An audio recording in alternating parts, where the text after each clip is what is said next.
بندہ مومن کی شخصیت کا جو حیولہ ہے اور بندہ مومن کی جو تعریف ہے جامع ترین اور مختصر ترین الفاظ میں یہ آئی ہے سورہ حجرات میں۔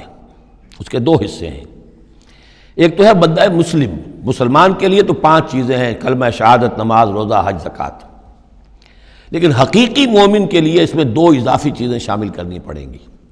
وہ کیا ہیں؟ دلی یقین اور عملی جہاد۔ بندہ مومن کی شخصیت کے اندر یہ 2 رخ اور ہونے چاہیے۔ جو صرف مسلمان ہے، کلمہ شہادت، نماز، روزہ، حج، زکوٰۃ، بنی الاسلام علی 5، شہادت اللہ الہ الا اللہ وان محمد رسول اللہ واقام الصلاۃ وایتاء الزکوٰۃ وصوم رمضان وحج البیت۔